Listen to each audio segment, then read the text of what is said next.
নমস্কার, আমার নাম আকাশদীপ গড়গড়ি। হরর ব্যাংক এবং বঙ্গপরিচয় যৌথ উদ্যোগে আয়োজিত রহস্য রোমাঞ্চের শারদীয়া ১৪২৮ এই প্রতিযোগিতায় আমার লেখা একটি গল্প সব গাছ গাছ নয় প্রথম স্থান অধিকার করেছে। গল্পটি শীঘ্রই আসতে চলেছে হরর ব্যাংকের ইউটিউব চ্যানেলে। আপনাদের কাছে একান্ত অনুরোধ, আপনারা সবাই গল্পটি শুনুন এবং আপনাদের মূল্যবান মতামত শেয়ার করুন। ধন্যবাদ।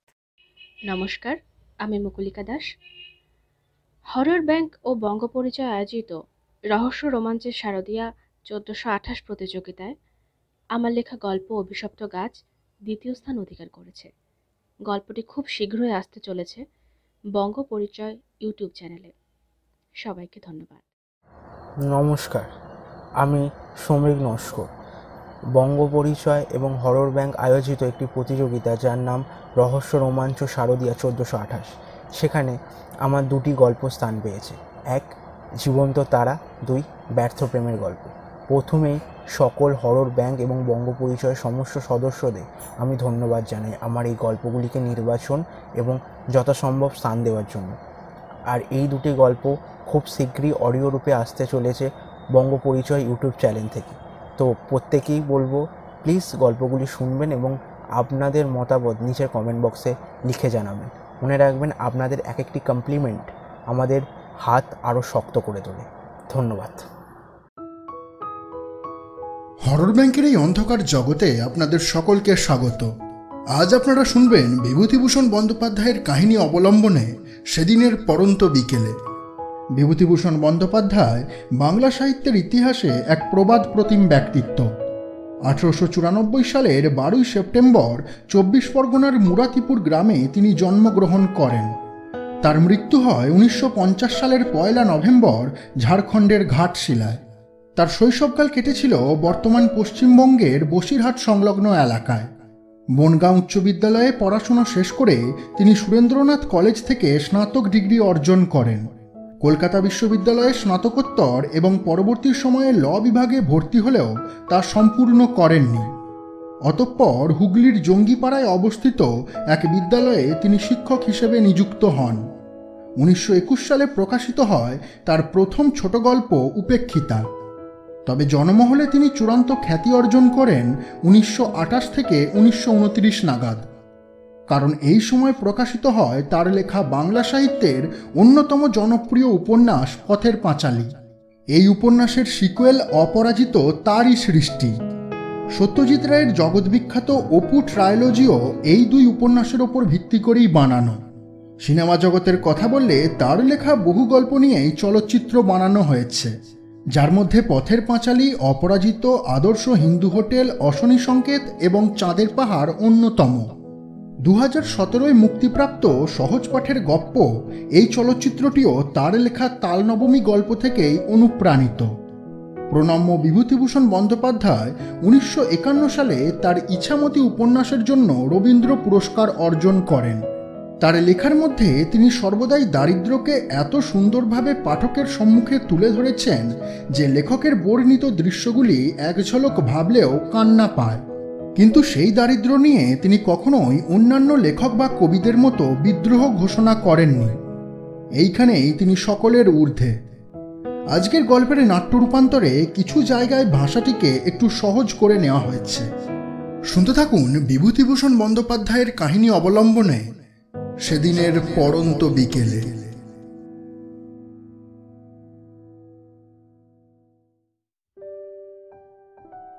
মেডিকেল কলেজে যেদিন ঢুকি সেদিনই নির্মলার সঙ্গে প্রথম দেখা। আমি আইএসসি পাশ করে মেডিকেল কলেজে ঢুকেছি। বয়স ১৯। চোখে প্রথম যৌবনের রঙিন নেশা টেশা একেবারেই ছিল না বললে ভুল বলা হবে। যতই অধ্যয়ন পরায়ণ ভালো ছেলে হই না কেন, সেই নেশার ঘরেই বোধ হয় নির্মলাকে স্বর্গের দেবী বলে মনে হলো প্রথম দর্শনেই। ছিপছিপে সুন্দর মেয়ে, টানা টানা চোখ, জোড়া ভুরু, দিব্যি দেখতে মুখখানি, নীল রঙের শাড়ি পরনে, গায়ে ফুলাতা ব্লাউজ, সরু চুড়ি কগাছা হাতে, চোখে মুখে একটা দীপ্ত বুদ্ধির ছাপ। নারীসুলভ লজ্জা তার মধ্যে মোটেই নেই, আছে বিদ্রোহিণীর উগ্র চ্যালেঞ্জ। আমার মনে হতো ওর সতর্ক এবং সজাগ দৃষ্টি পুরুষজাতকে চ্যালেঞ্জ করছে যে আমার সঙ্গে বেশি ঘনিষ্ঠতা করতে এসো না, আমি সে ধরনের মেয়ে নই, খবরদার। সেই জন্যই যত দিন যেতে লাগলো ততই আমি ওর দিকে বেশি আকৃষ্ট হয়ে পড়তে লাগলাম। তখন জানি নে যে আমার জীবনটা একেবারে মাটি করে দেওয়ার জন্য ও এসেছে। কার জন্য আজ আমি এই ৪৫ বছরের প্রৌঢ়তায় পদার্পণ করেও অকৃতদার, সন্তান সন্ততিহীন, ছন্ন ছাড়া লক্ষ্মী ছাড়া মানুষ, কার জন্য সারা জীবন তৃপ্তি পেলুম না, সুখ পেলুম না, আপনার বলতে কাউকে পেলুম না, টাকা রোজগার করতে হয় করে যাচ্ছি, খেতে হয় খেয়ে যাচ্ছি, কলেজে অধ্যাপনা করতে হয় করে যাচ্ছি, জীবনের না আছে কোনো উদ্দেশ্য, না আছে কোনো অবলম্বন। শুনেছি অনেকেরই এরকম হয়, প্রেমের নেশায় পড়ে অল্প বয়সে সে নেশা কাটিয়েও ওঠে, কিন্তু আমার মতো এমন উচ্ছন্নে যায় কি? যাক সেসব কথা, কেমন করে কি হলো বলি। আমাদের ক্লাসে অনেকগুলো মেয়ে ছিল। কেউ বিএসসি, কেউ আইএসসি পাশ করে মেডিকেল কলেজে ফার্স্ট ইয়ারে ভর্তি হয়েছিল। 5টি মেয়েকে আমার আজও বেশ মনে আছে। একজনের নাম শকুন্তলা সেন, শ্যামবর্ণ দোহারা চেহারা, বড় বড় চোখ এবং মুখশ্রী মন্দ নয়, হাতের কবজির কাজটা বড্ড মোটা বলে মনে হতো। শকুন্তলা ছিল বড় শান্ত মেয়ে, কোনো দিকে চাইতো না, এক মনে প্রফেসরের বক্তৃতা শুনে নোট করে যেত। একজনের নাম সুনীতি, তার উপাধি আমার মনে নেই। ওর রং ছিল খুব ফর্সা, গোল চাঁদের মতো মুখখানা, ফ্ল্যাট টাইপের মেয়ে, ক্লাসের ছেলেদের নাচিয়ে নিয়ে বেড়াতো। একটির নাম ছিল মহামায়া বন্দ্যোপাধ্যায়, সেকেলে নাম কিন্তু বড্ড একেলে মেয়ে, সুন্দরী হিসাবে মন্দ নয়, অতি চমৎকার গঠন পারিপাট্য শরীরের, খুব শৌখিন, চোখে চশমা, কথায় কথায় হেসে লুটিয়ে পড়ত। এটিও ফ্ল্যাট টাইপের মেয়ে, মহামায়ার সঙ্গে একই সঙ্গে আসত। ওরই কীরকম বোন হয় চপলা বন্দ্যোপাধ্যায়, দেখতে শুনতে মহামায়ার চেয়েও ভালো, কিন্তু বড় নিরীহ এবং ভালো মানুষ, সাতচরে কথা বের হতো না। আরেকটি গরিব ঘরের মেয়ে ছিল, ওর নাম বেলা চক্রবর্তী, মোটাসোটা ফর্সা, সাদাসিধে সুতির শাড়ি পরে আসত, সাদা ব্লাউজ ফুল হাতা, সকলের সঙ্গেই মিশত, সকলের সঙ্গেই হেসে কথা বলতো। বুদ্ধিশুদ্ধি একটু কম বলেই মনে হতো। এদের সকলেরই বয়স 19-20-র মধ্যে, সেদিক থেকে আমরা প্রায় সকলেই সমবয়সী, 1-8 বছরের বেশি বা কম, এক শকুন্তলা ছাড়া, তার বয়স ছিল আমাদের চেয়ে 3-4 বছর বেশি। আমরা আড়ালে নিজেদের মধ্যে বলতাম শকুন্তলা দিদি। যেমন হয়ে থাকে, ক্লাস শুদ্ধ ছেলে ঝুঁকে পড়ল মেয়েদের দিকে, যে যার সঙ্গে জমিয়ে নিতে পারে, প্রাণপণে চেষ্টা করতে লাগলো। মাস 2 অগ্রসর হয়নি ফার্স্ট ইয়ার এমবি ক্লাস, এরই মধ্যে বেঁধে গেল প্রণয়ের জন্য প্রতিদ্বন্দ্বিতা, ঝগড়া, এমনকি রেষারেষি। এক এক মেয়ের পিছনে 4-5টি বা ততোধিক ছেলে। থার্ড ইয়ার ক্লাসে সেবার বিখ্যাত সুন্দরী ফিরিঙ্গি মেয়ে মিস ইবস্যাম পড়ত। আমরা কলেজে ঢুকেই শুনি মেডিকেল কলেজ শুদ্ধ ছাত্র তার জন্য পাগল। এই ফিরিঙ্গি মেয়েটির নাম চিরকাল লেখা থাকা উচিত মেডিকেল কলেজের অলিখিত ইতিহাসে। অন্তত 2টি আত্মহত্যা এবং বহু সংখ্যক ছেলের উচ্ছনে যাওয়ার জন্য এই মেয়েটি দায়ী। 4-5টি পিতার বিষয় পুত্র কর্তৃক সমর্পিত হয়েছে এই দেবীর বেদিমূলে অর্ঘ্যস্বরূপ, তবুও এর আকাঙ্ক্ষা মেটেনি। আমি মিস ইবস্যামকে দেখলুম কলেজের বার্ষিক উৎসবে ছাত্রীদের গ্যালারিতে। এই প্রথম তাকে দেখি। খুব চটকদার সুন্দরী বটে, বয়স 22-এর বেশি নয়, বিদ্যুৎ লতা। তবে আমি দূর থেকে দেখেছি এই পর্যন্ত, আরও অনেকবার দেখেছি লম্বা করিডোরে পাশ কাটিয়ে চলে যেতে, কিন্তু ফার্স্ট ইয়ারের ছেলেদের সঙ্গে কথা কইবার বা নড করবার মতো সহৃদয়তা মিস ইবস্যামের ছিল না। ফার্স্ট বা সেকেন্ড ইয়ারের কোনো ছেলেকে সে পুঁছত না, কেনই বা পুঁছবে? তার স্তাবকবর্গের মধ্যে পাশ করা হাউস সার্জেন্টরাও ছিল, উঁচু ক্লাসের ধনী ছাত্র ছিল, শোনা যায় 2-1 অধ্যাপকও ছিলেন। আমি ছিলাম লাজুক ও গম্ভীর প্রকৃতির, আইএসসিতে স্কলারশিপ পাওয়া ছাত্র।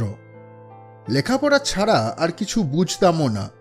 মেয়েদের সসংকোচে পাশ কাটিয়ে যেতেই চিরদিন অভ্যস্ত। লজ্জায় চোখ তুলে অপরিচিতা মেয়েদের দিকে চাওয়া ছিল আমার পক্ষে সুকঠিন ব্যাপার। আজকের দিনের কথা নয়, কথা হচ্ছে আজ থেকে ২৬ বছর আগের। তখন মেয়েরা বেথুন কলেজ ছাড়া অন্য কোনো কলেজে পড়তো না, আর পড়তো মেডিকেল কলেজে। মেয়েরা তখন অনেক ছাত্রের কাছেই অন্য জাতের জীব বা দেবী টেবি বলে গণ্য হতো। তাই মেডিকেল কলেজে ঢুকে প্রথম সহপাঠিনী রূপে ওদের পেয়ে ছাত্রদল যদি ঝুঁকে পড়েই ওদের দিকে, ওদের নিয়ে যদি বাঁধিয়ে দেয় হুড়োহুড়ি, তবে আশ্চর্যের কথা এমন কি, এই আবহাওয়ার মধ্যে আমি ভালো ছেলে রূপেই ফার্স্ট ইয়ারের ৩-৪ মাস কাটিয়ে দিলাম। এর মধ্যেই নির্মলাকে নিয়ে ক্লাসে অনেক কিছু ঘটেছে। ধনী ছাত্র শশধর মুহুরী নির্মলার সঙ্গে ঘনিষ্ঠতা করবার চেষ্টা করতে গিয়ে সেই চ্যালেঞ্জপূর্ণ উগ্র দৃষ্টির সামনে এতটুকু হয়ে গেছে। আরও কয়েকটি ছাত্র চোখ রাঙানি খেয়েছে রীতিমতো, অথচ ওরাই মহামায়াকে বা সুনীতিকে নিয়ে মটর বিহার করত, কলেজ রেস্টুরেন্টে নিয়ে গিয়ে একসঙ্গে খেত, গেটের কাছে দাঁড়িয়ে থেকে সঙ্গে করে ট্রামে উঠত।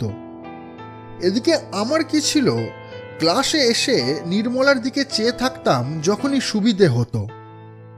মাঝে মাঝে ভয় হতো বই কি, বুক ঢিপ ঢিপ করত, পাছে নির্মলা কিছু মনে করে। একদিন আমি ওর দিকে চেয়ে আছি, হঠাৎ ওর সঙ্গে চোখাচোখি হয়ে গেল। সেও এক অপ্রত্যাশিত ধরনের আশ্চর্য ব্যাপার। আমি ওর দিকে চাইতে গিয়ে দেখি ও আমার দিকে চেয়ে আছে। আমার আগে থেকেই ও আমার দিকে চেয়ে আছে।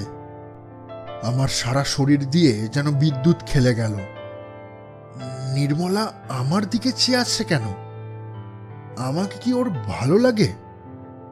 নইলে ও আমার দিকে কেন চাইলে? সকলে বলতো আমার চেহারা নাকি বেশ ভালো। চিরকাল শুনে এসেছি এই কথা আত্মীয় অনাত্মীয় সকলের মুখ থেকেই। আয়নায় নিজের চেহারা দেখেও কোনোদিন খারাপ বলে মনে হয়নি। দেখতে ভালো বলেই বোধহয় ২-১টা বিয়ের সম্বন্ধ আসতে শুরু করেছিল বড় বড় ঘর থেকে। আমাদের অবস্থাটা ভালো, কলকাতায় ৩-৪খানা বাড়ি আছে, ভাড়া থেকে মাসিক আয় মন্দ হয় না। তার ওপর আমি আবার স্কলারশিপ পাওয়া ছাত্র, পড়াশোনায় নাম করা। বিয়ের সম্বন্ধ আসলে অপরাধ কোথায়? একদিনের কথা আমার আজও মনে আছে। শ্রাবণ মাসের দিন, কেমিস্ট্রি ক্লাস থেকে বেরিয়ে মাঠে নেমেছি। উদ্দেশ্য কলেজ রেস্টুরেন্ট থেকে এক পেয়ালা চা খেয়ে নেব। এমন সময় হঠাৎ আমার পিছনে কে যেন মৃদু স্বরে ডাকলে, শুনুন। আমি চমকে উঠে পিছনে চাইলুম। নির্মলা! নির্মলা আমায় ডাকছে। আমি এদিক ওদিক চেয়ে দেখলাম, না, আর কেউ তো কোনো দিকে নেই। তাহলে আমাকেই ডাকছে বটে। আমি বিস্ময়ের সুরে বললুম, আমাকে ডাকছেন? নির্মলা বোধহয় আমার আনাড়ি ও আড়ষ্ট ভাব দেখে হাসতে যাচ্ছিল। সেই হাসির রেখা ওর মুখে ফুটে উঠেই তখনই মিলিয়ে গেল। সে বললে, আপনাকেই ডাকছি। হ্যাঁ বলুন। আপনি প্রফেসর গুপ্তের নোট টুকেছেন? আগে হ্যাঁ টুকেছি। খাতাখানা কাইন্ডলি দেবেন একদিনের জন্যে, কালই ফেরত দেব। নিশ্চয়ই নিশ্চয়ই, এই নিন, আপনি যে কদিন ইচ্ছে রাখতে পারেন। না, আমি কালই ফেরত দেব। থ্যাঙ্কস। আমি যে সময় ওর হাতে খাতা দিচ্ছি, ঠিক সেই সময় আমাদের ক্লাসের বিশ্ব বখাটের ছোকরা সোমেশ্বর কুহু ঠাকুরতা অদূরেই আবির্ভূত হলো কোথা থেকে কি জানি। পায়ের শব্দে নির্মলা খাতা নিতে নিতে যেন চমকে উঠে পিছন ফিরে তাকালো। পরক্ষণেই খাতা নিয়ে আর কোনো কথা না বলে সে হনহন করে চলে গেল।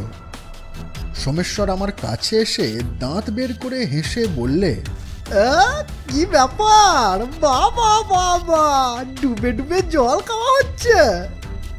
আমার রাগ হলো, লজ্জাও হলো। সোমেশ্বরের সঙ্গে আমার এমন কিছু ঘনিষ্ঠতা নেই। অত ঘন ঘন সিগারেট খাওয়া দেখে আমি ওর সঙ্গে ঘনিষ্ঠভাবে আলাপ করতে ঘৃণা করতাম। ওরাও ভালো ছেলে বলে আমায় ঘৃণা করত। সব কলেজেই এমন কিছু ছেলে থাকে যারা ভালো ছেলেদের ঘৃণা করে। আমি বললাম, কি কি মানে কি? আমি তো ধরে ফেলেছি একবারে হাতে নাতে নির্মলা সরকারের সঙ্গে জমালে কবে বাবা, তলায় তলায়। বাবা বাবা বা কী সব বাজে কথা বলছেন? উনি আজই আমার কাছে কেমিস্ট্রির নোট চেয়ে নিলেন। আজই? হ্যাঁ, মানে আজই? সোমেশ্বর শর্মা যেদিন দেখতে পেল ঠিক সেই দিনই? মানে তুমি যা বলবে তাই নাকি? সত্যি বলছি। আচ্ছা আচ্ছা, চলো তোমার কথা মেনেই নিলাম। তবে বলে দিচ্ছি, বেশি ওদিকে নজর দিও না। হরিপ্রসাদকে চেনো তো? হরিপ্রসাদ ডুয়েল লড়বে তোমার সঙ্গে। সে বড়লোকের ছেলে, নির্মলার জন্য নিজের জমিদারিটাও বিলিয়ে দেবে বলেছে। পয়সা খরচ করতে সে হটবে না। হ্যাঁ, বাপের জমিদারি আমারও আছে, জেনে রাখবেন। যত সব। কথা শেষ করে আমি রেস্টুরেন্টের দিকে চলে গেলাম। ওদের মতো ছেলের সঙ্গে দাঁড়িয়ে কথা কাটাকাটি করতে আমি মোটেই পছন্দ করি না। কলেজ থেকে বের হয়ে একটা নির্জন স্থান খুঁজতে খুঁজতে চলে গেলুম গড়ের মাঠে। চিনেবাদাম চিবুতে চিবুতে কতক্ষণ ভাবলাম আজকের কথাটা। নির্মলা সরকার কি ধরনের মেয়ে তা আমি জানি। সে দেবী, আমার চোখে অতি পবিত্র। তার নামে কেউ কিছু বললে আমার সহ্য হয় না। এত তো মেয়ে আছে কলেজে, কিন্তু ওকেই আমার ভালো লাগে কেন? এর জবাব আমার কাছে নেই। সেই নির্মলা আজ আমার সঙ্গে কথা বলেছে, তাও আবার নিজে থেকে। নোট চেয়ে নিয়ে গেল। কেন? আমার নোটটাই কেন নিয়ে গেল? কলেজে তো কত ছেলে রয়েছে, ভালো ছেলে বলে নিয়ে গেল কি? না, মধুপ্রসাদ বা মাধবপ্রসাদ বলে একটি জৈন ছাত্র নাকি আমার চেয়েও ভালো। অবশ্য এটা আমি তাদের কাছে শুনেছি যারা ক্লাসে আমাকে হেয় প্রতিপন্ন করতে পারলে খুশি হয়। যাই হোক, সেই মধুপ্রসাদ বা মাধবপ্রসাদ তো রয়েছে, তাহলে আমার কাছ থেকে নিল কেন? আজকের দিনটি কি সুন্দর, তাই না? না জানি কার মুখ দেখে উঠেছিলাম।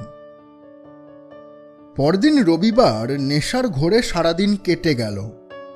আমার মনে সেই এক ভাবনা, নির্মলা আমার সঙ্গে ডেকে কথা বলেছে, ওর সঙ্গে আর দেখা হবে না। চলে যাব বহুদূর বিদেশে, অনেক দিন পর ফিরে আসব। ওকে দেখিয়ে দেব আমি কত বড় ত্যাগী। হঠাৎ আমায় দেখে ও একদিন অবাক হয়ে যাবে। এসব সংকল্প অবশ্য সংকল্পই থেকে গেল। সোমবার ক্লাসে আবার ওর সঙ্গে দেখা হলো। সহজভাবেই ও আমার খাতা ফেরত দিলে, আর আমিও সহজভাবেই নিলাম। এরপর মাঝে মাঝে ও আমার কাছ থেকে খাতা নিয়ে যায়, আবার ফেরত দেয় 2-3 দিন পরে। আমি ভাবি ওকে একদিন নির্জনে দেখা করতে বলবো, কিন্তু খাতা ফেরত নেবার সময় মুখ শুকিয়ে যায়, বুকটা ঢিপ ঢিপ করে। কোনো কথাই মুখ দিয়ে বেরোয় না, একটি কথাও বেরোয় না। দেখলুম সহজভাবে আমি ওর সঙ্গে ব্যবহার করতে পারিনি। সহজভাবে বলতে চেষ্টা করি, বাইরে দেখাই সম্পূর্ণ সহজভাবেই চলছি, কিন্তু ভিতরে ভিতরে ভয়ানক আড়ষ্ট এবং মুখচোরা হয়ে যায়। জিভ শুকিয়ে আসে, কেন কে জানে। এক এক সময় মনে হয় বুকের ঢিপ ঢিপ শব্দ ও যেন শুনতে পাবে। কিসের একটা ঢেউ গলা পর্যন্ত পৌঁছে আমার গলার স্বর আটকে দেয়। গোটা ফার্স্ট ইয়ার এভাবেই কেটে গেল। অন্য কোনো মেয়ের দিকে আমার মন নেই। তাদের মধ্যে অনেকে কথা বলে আমার সঙ্গে, অত্যন্ত সহজভাবে তাদের সঙ্গে মিশি, 2-1জনকে চাও খাওয়াই, কলেজের মধ্যে এমনকি বাইরেও। কিন্তু নির্মলার বেলা সব গোলমাল হয়ে যায়। তবে এসব তো সাধারণ কথা। আসল ব্যাপার হচ্ছে আমার প্রতিদিনের ভীষণ বেদনা এবং মনোকষ্ট। সে যন্ত্রণা দিন দিন আমার বাড়ছে, ভিতরে ভিতরে শুকিয়ে যাচ্ছি, অথচ কাউকে বলতে পারিনি সে দারুণ যন্ত্রণা। সকাল থেকে সাগ্রহে প্রতীক্ষা করি সেই সময়টির, আবার ওর সঙ্গে আমার দেখা হবে। 8টা বাজলো, এখনো 3 ঘন্টা। 11টায় ক্লাস, 10টা বাজলো, অমনি শুরু হলো। কিছুতেই মনকে শান্ত করতে পারি না। প্রতিদিন ভাবি আজ কলেজে গিয়ে ওর সঙ্গে সব কথা খুলে বলবো, কিংবা আশা করি ও আজ হয়তো আমাকে বলবে, কিন্তু কিছুই ঘটে না। সেসব যন্ত্রণার দিন কিভাবে আমার কেটেছে তা মনে করলেও আমার হৃৎকম্প শুরু হয়। ভগবানের কাছে বলি এমন অবস্থা যেন অতি বড় শত্রুরও কখনো না হয়। পুরো 1.5 বছর সহ্য করলাম সেই যন্ত্রণা। সেকেন্ড ইয়ারে উঠে ঠিক করলাম মেডিকেল কলেজ ছেড়ে দেব। এরকম যন্ত্রণা আর বেশি দিন সহ্য করতে পারা যায় না। অসহ্য হয়ে উঠেছে আমার পক্ষে। হ্যাঁ, সত্যি অসহ্য হয়ে উঠেছে। বাড়িতে বলে সব রাজি করলুম। বললুম ডাক্তারি পড়ায় মন নেই আমার, এবার মরা কাটা শুরু হবে। মরা কাটা আমার দ্বারা হবে না, ছেড়ে দেব মেডিকেল কলেজ, বিএসসি পড়ব। এই সময় একটা ঘটনা ঘটল একদিন। আমার একটা নোট বই 4-5 দিন হলো নির্মলার কাছে ছিল। হঠাৎ ভাবলুম ওর হোস্টেলে গিয়ে খাতাখানা নিয়ে আসব। খুব দুঃসাহসিক সংকল্প। মেডিকেল কলেজের কম্পাউন্ডের মধ্যেই মেয়েদের হোস্টেল। বেলা তখন 4:30। কিছুক্ষণ আগেই অ্যানাটমির ক্লাস শেষ হয়েছে। দেওয়ান বাহাদুর হীরালাল বাবুর নাম করা ক্লাস।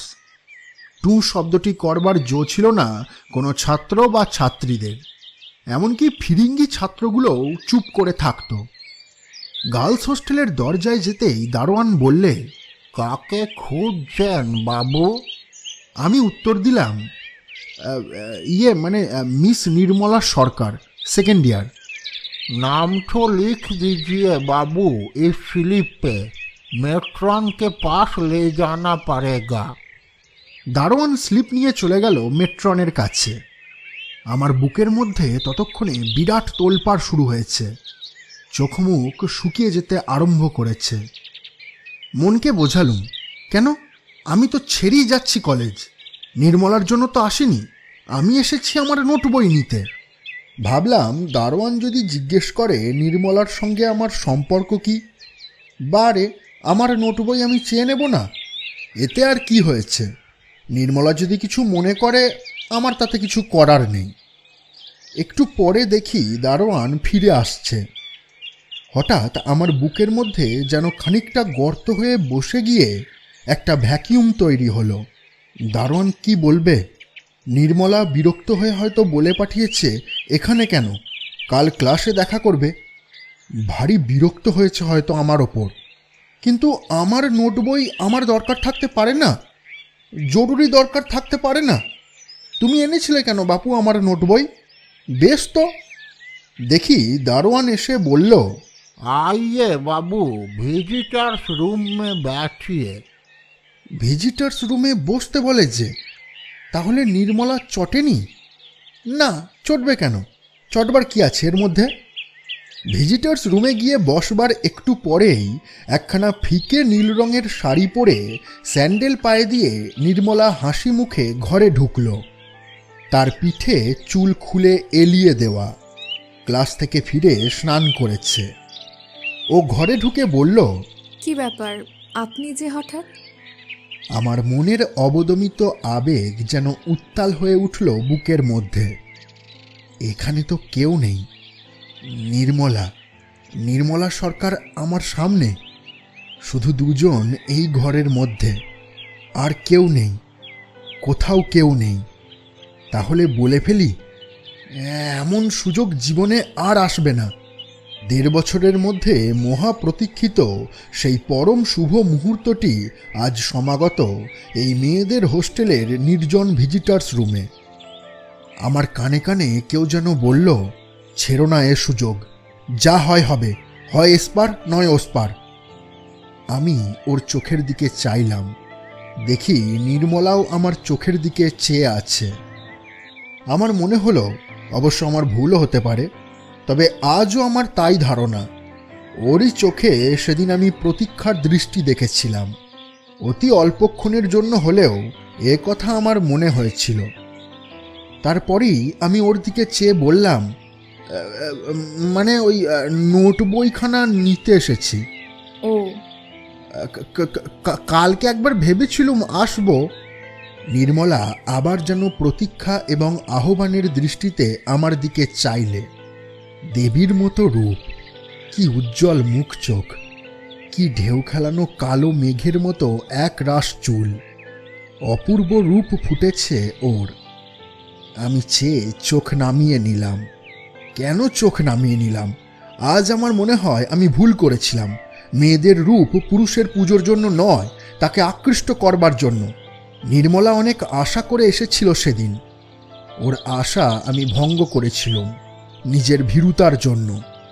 ও বললে, তবে এলেন না কেন? আসতে পারিনি শেষ পর্যন্ত। কি যেন একটা কাজ ছিল। আর একটি আশ্চর্য কথা ও বললে। সে কথা ও যে আমাকে বলবে এমন আশা করিনি। তবুও বলি, এই কথার গুরুত্ব তখন ততটা বুঝিনি, পরে যতটা বুঝেছিলাম। ও বললে, কাজ থাকলেই বুঝি আমার কাছে আসা যায় না? আমি শুধু বোকার মতো হাসলাম। হ্যাঁ হ্যাঁ, তা তো বটেই, আসা যায় বই কি। নির্মলা আবার বললে, বলুন না। না না, তাই দেরি হয়ে গেল কি না? দেরি হয়ে গেল। আমার উত্তরের বিশেষ কোনো মানে হয় না, অসংবদ্ধ প্রলাপ। কিসে দেরি হয়ে গেল? না মানে দেরি হয়নি, মানে এমনি বলছি দেরি হয়ে গেল। না না না, দেরি হয়নি। আপনি অদ্ভুত লোক। ইয়ে মানে কেন? কেন? আপনাকে কি বোঝাবো? নিজে বুঝতে পারেন না? বসুন, আমি খাতাখানা আনি। আমি তো বুঝতে পারলুম না কিসে আমি অদ্ভুত লোক হলাম। নির্মলার এ কথার মানে কি? একটু পরে ও ফিরে এলো। এসে একটি অদ্ভুত কাণ্ড করলে। খাতাখানা আমার হাতে দিয়ে হঠাৎ ঈষৎ নিচু হয়ে যেন আমার দিকে এগিয়ে ঝুঁকে পড়ে আমার মুখের ওপর দৃষ্টিপাত করে মুখ সরিয়ে নিলে, আর মুখ ফিরিয়ে নিয়ে সরে গেল এবং তার সাথে খিলখিল করে হেসে উঠল। আমার মাথা ঘুরে গেল। গম্ভীর ও সংযত মেয়ে নির্মলা ক্লাসের মধ্যে, তার একই লীলা। আমি খাতা হাতে নিয়ে কোনো রকমে উঠে বললুম, আজ তবে আসি। হ্যাঁ। নির্মলার মুখের হাসি মিলিয়ে গেল। বললে, বসুন না। না না, যাই, বেলা গিয়েছে, বাড়িতে কাজ আছে কি না? চললেন তাহলে? ডিসকাশন রুমে দেখা হবে কাল তো? হ্যাঁ, হবে। কেন হবে না? হবে। কাল ডিসকাশন রুমে আসবেন তো? ঠিক আসবো, নিশ্চয়ই আসবো। কেন আসবো না? নির্মলা ফটক পর্যন্ত এগিয়ে এলো। আমি টলতে টলতে বাইরে এলাম। বাইরে এসে বাড়ি যাবার পথে কতবার ভাবলাম, নির্মলার এ অদ্ভুত আচরণের অর্থ কি? ও তো অতি গম্ভীর মেয়ে, অন্য কারোর সঙ্গে তো কথাই কয় না ভালো করে। আমাকে কি তবে অন্য চোখে দেখে? কি জানি। বাড়িতে তখন আমার বিয়ের জন্য খুব পীড়াপিড়ি চলছে। বিয়ে করা আমার পক্ষে অসম্ভব। নির্মলা আমার চোখে এবং মনে জল করছে। অন্য মেয়েকে ওর আসনে বসাতে হবে? না, তা আমি পারবো না। নির্মলা খুব বড় লোকের মেয়ে, অভিজাত এবং উচ্চশিক্ষিত পরিবার ওদের। আমি খোঁজ নিয়ে দেখেছি, ওকে পেতে যাওয়া মানে বামন হয়ে চাঁদে হাত। আমার মতো একজন নগণ্য ছেলেকে মেয়ে দেবে ওর বাবা মা? আমি কলেজ ছেড়ে দিলাম। কলেজে তিলে তিলে দগ্ধ হতে আমি পারবো না। মেডিকেল কলেজে মরাকাটা আমার দ্বারা হবে না। বিএসসি পড়লুম, প্রথম শ্রেণীর অনার্স পেলুম। এমএসসিতে অবশ্য দ্বিতীয় শ্রেণী, কিন্তু সেবার আমার বিষয়ে প্রথম শ্রেণীতে কেউ ছিল না। কলকাতায় একটা কলেজের অধ্যাপকের চাকরি জুটে গেল সহজেই। ডেপুটি ম্যাজিস্ট্রেট হওয়া কঠিন হতো না, কিন্তু আমি জীবন নির্ঝঞ্ঝাটে কাটাতে চাই। পয়সার অভাব আমার নেই ভগবানের ইচ্ছায়। আর কার জন্যই বা অত খাটতে যাব? না বিয়ে থাওয়া করেছি, না আছে ছেলেপুলে, এই বেশ আছি। তবে নির্মলার কথা আজও ভুলিনি। তার জন্যই বিয়ে করতে পারলুম না। এ যে কি টান, কি মোহ তা বলে বোঝাতে পারবো না। মন থেকে কিছুতেই তাড়াতে পারি না। নির্মলার বিয়ে হয়েছিল একজন বিলেত ফেরত ডাক্তারের সঙ্গে। নিজে সে একজন লেডি ডাক্তার।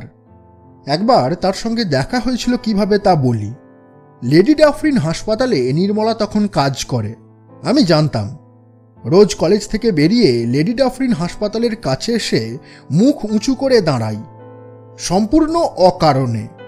কেন দাঁড়াই নিজেই তা জানি নে। কলেজের ছুটির পর পা দুখানার গতি হয় লেডি ডাফরিন হাসপাতালের দিকে, নিজে নিজেই হয়। যে সময়ের কথা বলছি তখনও নির্মলার বিবাহ হয়নি। একদিন ওই রকম অভ্যাস মতো এসে দাঁড়িয়েছি স্টকস লেনে, হাসপাতালের ঠিক নিচ্ছে। এমন সময় এলো বর্ষা। সেটা ছিল আশ্বিন মাস। আমার কাছে ছাতি নেই। ছাতি পাওয়া আমার অভ্যেস নয়। দাঁড়িয়ে ভিজছি, সরে যেতে ইচ্ছাও করছে না। ভিজে যাচ্ছি, তবুও কিসের আশায় চাতক পাখির মতো আকুল আগ্রহ নিয়ে মুখ উঁচু করে দাঁড়িয়েই অসারে ভিজছি। বোধহয় সাধনার কঠোরতায় সিদ্ধি আসে সর্বসিদ্ধিদাতা ভগবানের কাছ থেকে। তিনি দক্ষিণ পানি প্রসারিত করে অকপট সাধনার ফল হাতে হাতে দেন। তাই সব সাধনার এত নাম আমাদের দেশে। রাতারাতি সিদ্ধি লাভ। সব সাধনা টপ সাধনা যাজ্ঞে। আমার ফল এলো সম্পূর্ণ অপ্রত্যাশিতভাবে। এখনও তা ভেবে অবাক হয়ে যাই। হঠাৎ রাস্তার দিকের জানালা খুলে গেল হাসপাতালের দোতলায়। একটি মেয়ে উঁকি মেরে রাস্তায় আমায় দাঁড়িয়ে থাকা অবস্থায় দেখলে। আমি চিনলাম, সে নির্মলা। নির্মলা কিন্তু আমাকে একবার দেখেই হাত দিয়ে এগিয়ে যেতে ইঙ্গিত করেই জানালা থেকে তখনই সরে গেল। আমি তো অবাক। আমার রক্ত তখন দ্রুত স্রোতে বুকের দিকে ঠেলে উঠছে। আমি তাড়াতাড়ি এগিয়ে গেলাম। হাসপাতালের গেটের কাছে নির্মলা দাঁড়িয়ে আছে, হাতে একটা ছাতি। আমি এগিয়ে যেতে থাকলাম। কতকাল পরে দেখা। ও হাত জোর করে বললে, নমস্কার, কোথায় আছেন? কি করছেন? কতদিন পর দেখা। হ্যাঁ, মানে তাই কি? কি করছেন আজকাল? মানে কলেজে প্রফেসরি করি। ছুটির পরে পথে আসছিলাম, তাই বৃষ্টি এলো হাসপাতালের কাছে, ওই জন্যই ওই জায়গায়। তাই মানে দাঁড়িয়েছিলাম, মানে অন্য আর কোনো কারণ ছিল না, সত্যি বলছি। এমএসসিতে তো ব্রিলিয়ান্ট রেজাল্ট করেছিলেন, বিলেত গেলেন না কেন? আপনি তো স্টেট স্কলারশিপ পেতেন। না না, ওসব করে কি হবে? কি হবে গিয়ে? পরক্ষণেই সংশোধন করে নিয়ে বললাম, মানে না না, মানে বাবা, হ্যাঁ হ্যাঁ, মানে বাবার শরীর খারাপ। আচ্ছা, আপনি এখানে কি করছেন? Resident house surgeon. আমি তো 8 বছর পাশ করে বেরিয়েছি। নির্মলার দিকে চেয়ে দেখলাম ভালো করে। বালিকার চাঞ্চল্যের লেশমাত্র নেই ওর মধ্যে। এসেছে সুন্দরী পূর্ণ যৌবনার দীপ্তি ও গাম্ভীর্য। একটু যেন মোটা হয়ে পড়েছে, তবে আমারই চোখে পড়ল। অন্য কেউ হঠাৎ দেখলে ওকে মোটা বলবে না। মধুশ্রীতে যেন পূর্ণিমার চন্দ্রের পূর্ণতা। নির্মলাও দেখি আমার দিকে চেয়ে আছে। নির্মলা কি বুঝতে পেরেছে আমি রোজ ওর হাসপাতালের পাশে দাঁড়িয়ে থাকি? আরও কোনোদিন দেখেছে নাকি? আমি প্রসঙ্গ এড়িয়ে বললাম, আপনি ভালো আছেন? মন্দ নয়। আপনি মেডিকেল কলেজ ছাড়লেন কেন? ক্লাসের মধ্যে সবচেয়ে ভালো ছেলে ছিলেন তো। আমি ওর কথা উড়িয়ে দেওয়া সূচক হেসে বললাম, ও কিছু না, কত ভালো ছেলে ছিল, আর সেখানে আমি। আপনিও তো খুব ভালো ছাত্রী ছিলেন। আমার মরাকাটা পছন্দ হলো না। ও খপ করে একটা প্রশ্ন করে বসল। এ প্রশ্নের জন্য আমি প্রস্তুত ছিলাম না। প্রশ্নটা বড় ব্যথা দিলে। বিয়ে করেছেন? না না, করিনি। আচ্ছা, আমি চলি। হ্যাঁ, নমস্কার। দাঁড়ান দাঁড়ান, ছাতিটা নিয়ে যান। ভিজছেন দেখে ছাতিটা নিয়ে এলাম, কাউকে দিয়ে পাঠিয়ে দিলেই চলবে। চলে এলুম ছাতি নিয়ে, তবে নিজে ফেরত দিতে যাইনি। ছাতিটা অন্যের হাত দিয়েই ফেরত দিতে পাঠিয়েছিলাম। এর পরের বছরেই বা হয়তো সেই বছরেই নির্মলার বিবাহের সংবাদ পাই। এরপরে নির্মলার সঙ্গে আমার দেখা হয়েছিল আর মাত্র একটি বার। স্ট্রিট আমহার্স্ট বেয়ে আমি হেঁটে যাচ্ছি, হঠাৎ একটা মোটর দাঁড়িয়ে গেল পাশে।